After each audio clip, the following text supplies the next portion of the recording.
Bonjour, voici une histoire douce et passionnée. Profitez de l'écoute et n'oubliez pas de vous abonner et de liker.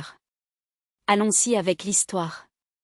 Ce matin, comme d'habitude, grand-mère Nadine, la propriétaire de la maison, en me raccompagnant à l'université, m'a souhaité bonne chance pour mes études et m'a tapoté le dos.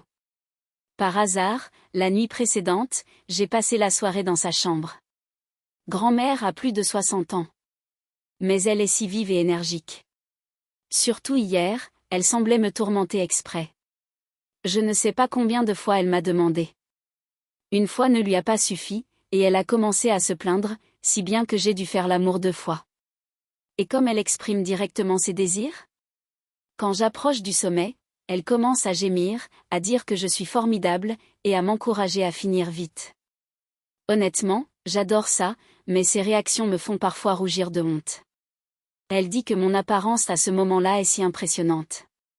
Oui, je vis une romance avec la propriétaire, grand-mère Nadine. Elle est beaucoup plus âgée que ma mère. J'ai honte de l'avouer, mais c'est elle qui m'a tout appris sur les femmes.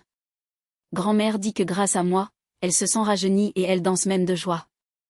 Et moi, grâce à elle, je peux libérer toute mon énergie juvénile, et j'aime ça. Parfois, je n'arrive pas à croire comment j'en suis arrivée à une telle relation avec grand-mère Nadine, qui est bien plus âgée que ma mère. Elle est si gentille avec moi et me surprend souvent avec des services incroyables. Je vous en parlerai un peu plus tard. En tout cas, je suis complètement immergée dans grand-mère Nadine. Si vous écoutez, vous comprendrez pourquoi je suis si amoureux d'elle. J'ai un peu plus de 20 ans, un gars. J'ai redoublé des examens, donc j'ai intégré l'université 1 an plus tard. Récemment démobilisée de l'armée, et au semestre dernier, je suis retournée aux études. Ma maison est en province, donc avant l'armée, j'ai eu la chance de vivre en résidence universitaire. Mais après la démobilisation, la résidence m'a semblé trop étroite. J'en ai parlé à mes parents et j'ai décidé de louer un appartement. J'ai regardé plusieurs options et je me suis arrêtée sur une maison individuelle chez grand-mère Nadine, avec un petit jardin au milieu et une chambre séparée sur le côté. Très cosy. En fait, avant de choisir sa maison, j'ai visité plusieurs autres. Pour une raison quelconque, les appartements plus proches de l'université sont si chers à louer. J'ai même pensé à une place en résidence pour les redoublants. C'est ainsi que j'ai commencé à regarder des options plus éloignées de l'université et je suis tombée sur la maison de grand-mère. En fait, sa maison était la plus éloignée de l'université parmi toutes celles que j'ai vues. Mais il y avait des raisons de choisir précisément celle-ci. D'abord, le loyer est le moins cher. 2 fois moins cher que le studio le plus coûteux juste à côté de l'université. Puisque je suis seule, juste pour dormir là-bas. Donc, économiser quelques dizaines de milliers de francs et marcher une demi-heure, c'est normal. L'université est loin, il faut beaucoup marcher, et la maison est sur une colline, pas le plus pratique. Mais j'ai pensé que c'était comme du sport, donc pas de problème. Et le principal, la propriétaire grand-mère m'a fait une bonne impression. Pas très grande, environ 160 cm, si mignonne et sympathique. Pour son âge, Nadine paraît très jeune. Quand j'ai appris son âge, j'ai été très surpris. En tout cas, elle est un peu bavarde, mais ça la rend très gentille. En me voyant, elle m'a dit tout de suite de ne pas hésiter et de m'installer. Que ce n'était pas une pension, mais qu'elle pouvait me préparer des petits déjeuners et tout ça. Bien sûr, je ne savais pas si c'était vrai, mais au premier regard, elle m'a plu. Elle me regarde dans les yeux et sourit. Si chaleureuse. Quand j'ai dit que j'acceptais la location à cause du bas prix, elle a loué mon choix et m'a caressé la main.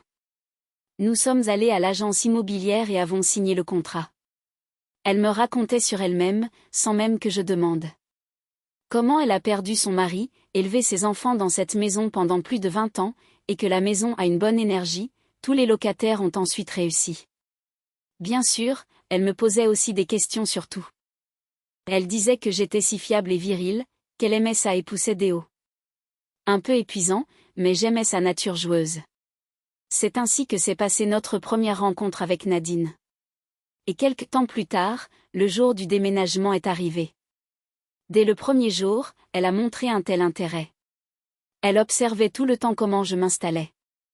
Elle apportait des boissons pendant que je rangeais mes affaires. Probablement, la chambre était vide depuis longtemps, et elle était contente que je m'installe. J'ai rangé mes affaires, et nous avons bavardé avec grand-mère sur ceci et cela. Bien que nous nous soyons récemment rencontrés, la conversation coulait facilement. Malgré son âge plus avancé que celui de ma mère, elle est très féminine, beaucoup de coquetterie, bavarde. Elle disait de manière joueuse qu'elle était ravie de mon emménagement, et c'était même charmant. Indépendamment de l'âge, il y avait en elle quelque chose qui trouble un homme. Pour fêter l'emménagement, elle a proposé de préparer un dîner et de manger ensemble. Mais ce soir-là, j'avais un rendez-vous avec des amis, donc j'ai dit la prochaine fois et je suis partie. Jusqu'à l'université, il a fallu marcher longtemps, mais j'ai pensé que ce n'était pas mal, comme une charge physique. Si je me fatigue, je peux acheter un vélo bon marché. Quand je rentrais de l'université, grand-mère ouvrait légèrement la porte et me saluait. Elle demandait si j'avais dîné, comment se passaient les études, elle montrait de la sollicitude. Parfois, elle préparait des encas, comme des pommes de terre au four, et m'invitait à manger ensemble, donc j'entrais chez elle. Nous nous asseyions l'un en face de l'autre, épluchions les pommes de terre et bavardions. Quand je m'apprêtais à partir dans ma chambre, elle me persuadait de rester. Elle disait que seule, c'était ennuyeux, reste encore un peu. À l'époque, je ne pensais pas qu'elle flirtait. Maintenant, je comprends qu'elle attaquait directement. Et moi, j'étais trop naïf pour le remarquer. Et elle buvait parfois seule. Quand je rentrais de l'université, je la rencontrais dans la cour. Parfois, ça sentait l'alcool. Grand-mère un peu ivre était très active. Je pensais même qu'elle touchait trop. Elle se serrait tout près et m'étreignait fermement par le bras. À ce moment-là, je sentais sa poitrine lourde et j'étais surpris. Et voilà, un soir. Ce jour-là, pas de plan. Je suis rentré tôt à la maison. Grand-mère m'a vu et a proposé de dîner ensemble, si je n'avais pas mangé. Elle a dit qu'elle cuisinerait un délicieux bortsch. Justement, je me demandais quoi dîner, donc j'ai été ravie. J'ai dit que alors je laverais la vaisselle et j'ai accepté avec gratitude. Bientôt, nous avons dressé un dîner abondant. Grand-mère disait qu'un Français doit manger copieusement, et elle m'a servi une montagne de riz. Heureusement, sa cuisine m'a plu. Surtout le bortsch était si aromatique et consistant que d'autres encas n'étaient pas nécessaires. J'ai remarqué qu'elle aimait boire, et j'ai dit, si elle veut, qu'elle boive. Elle a ri timidement et a sorti une bouteille de vodka du réfrigérateur. Elle m'a proposé de me joindre. J'ai une grande stature, mais je n'aime pas particulièrement l'alcool. Mais avec le bortsch de grand-mère, 2 verres semblaient normaux. Soit la nourriture était délicieuse, soit l'atmosphère avec grand-mère était bonne, mais la vodka semblait douce. J'ai pensé, voilà pourquoi les gens boivent. Ainsi, nous avons mangé et bu. Nous avons vite vidé la bouteille. Grand-mère a dit qu'il en fallait une autre, et en a sorti une deuxième. Même après le dîner, nous sommes restés assis l'un en face de l'autre, à siroter la vodka et à bavarder. Elle minaudait en disant qu'avec un jeune comme moi, la vodka est comme du miel. Elle prenait ma main, la malaxait et disait que c'était une main d'homme, forte, et continuait à toucher. Puis elle a porté ma main à son visage et a soupiré profondément, comme si elle savourait. Ça semblait inhabituel. Dans la nuit calme, à 2 avec des verres, ça s'intensifiait. Quand j'ai dit que j'étais un peu ivre, elle a répondu en plaisantant, « Eh bien, et alors ? Bois à volonté, ensuite tu dormiras. » C'est vrai. Ma chambre est à 2 pas, donc rien de grave. L'atmosphère pendant la beuverie était excellente. Grand-mère un peu ivre s'est approchée discrètement plus près. Elle disait comme c'était agréable de boire ensemble.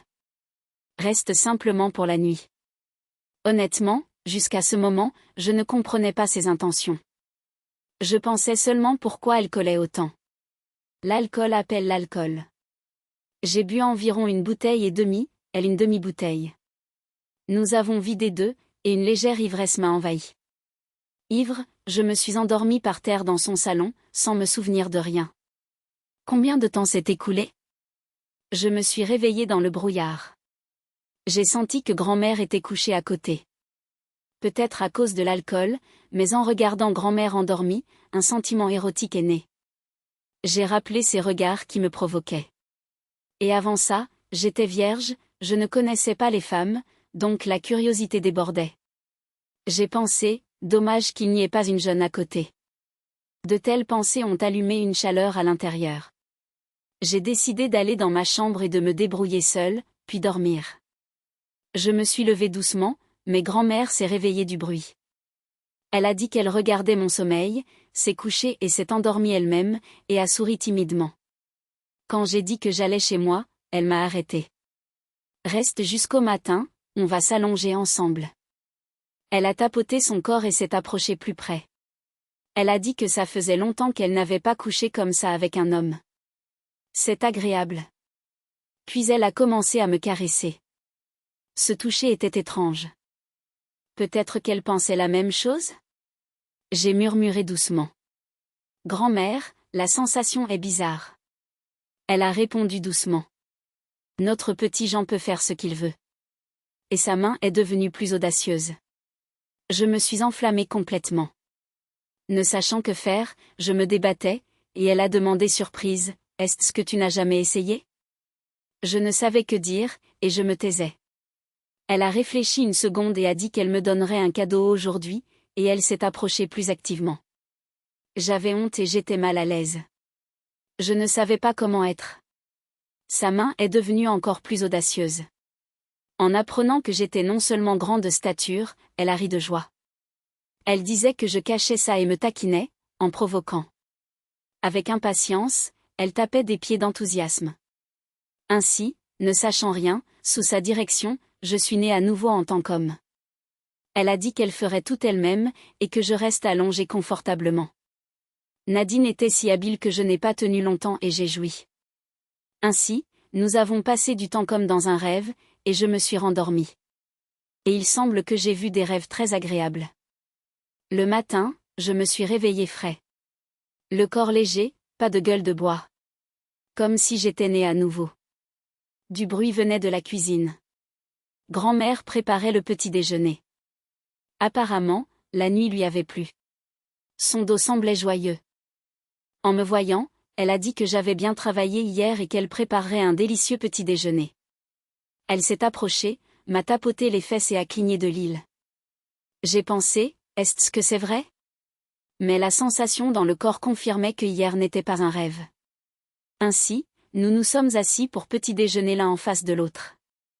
J'ai toujours imaginé qui serait ma première, une petite amie ou une future épouse. Jamais je n'aurais pensé que ce serait une propriétaire grand-mère joueuse. Mais ce n'est pas mal, car une telle sensation pour la première fois dans la vie. Rien de comparable à l'autosatisfaction. Étourdissant. Grand-mère me mettait des encas sur le pain, me regardait manger avec adoration, puis a froncé les sourcils en plaisantant et a levé le pouce, disant que j'étais un excellent homme, un mari de première classe qui satisferait une femme. Ça rappelait hier, et c'est devenu maladroit, mais la louange m'a plu. Ainsi a commencé la romance avec Nadine. Parfois, je pense si c'est correct avec une grand-mère plus âgée que ma mère, mais en voyant comment elle m'accueille, les pensées s'envolent. Dans les moments avec elle, je ne pense à rien d'autre, juste en transe. Surtout quand elle est dessus, je suis en extase. Parfois, je n'ai même pas le temps de dire que je jouis. Et récemment, elle l'a fait avec la bouche. Je n'ai pas tenu et j'ai joui accidentellement dans sa bouche. Nous avec grand-mère formons un couple idéal, malgré l'âge. Bien sûr, au fur et à mesure de mon expérience, elle se plaint parfois que je suis trop énergique. Elle dit qu'une fois suffit, agite les mains, mais parfois cède à mes demandes et accepte une deuxième. Grand-mère dit que grâce à moi, elle rajeunit et prend tellement soin. Chaque jour, elle prépare le petit déjeuner, lave, nettoie, bien que ça ne soit pas inclus dans la location. Je suis si reconnaissant. En signe de gratitude, je l'aime encore plus. Sauf les week-ends, quand je vais à la maison ou quand ses enfants viennent, nous sommes presque chaque jour ensemble dans une maison. Bien sûr, quand je prépare des examens ou des présentations, il arrive qu'on soit séparés. Dans la vie, il y a des connexions inattendues. Bien sûr, les gens peuvent nous juger, mais nous avec grand-mère sommes contents et heureux, donc ça suffit. Je veux préserver cette connexion avec Nadine longtemps. Mon histoire se termine ici. Merci d'avoir écouté.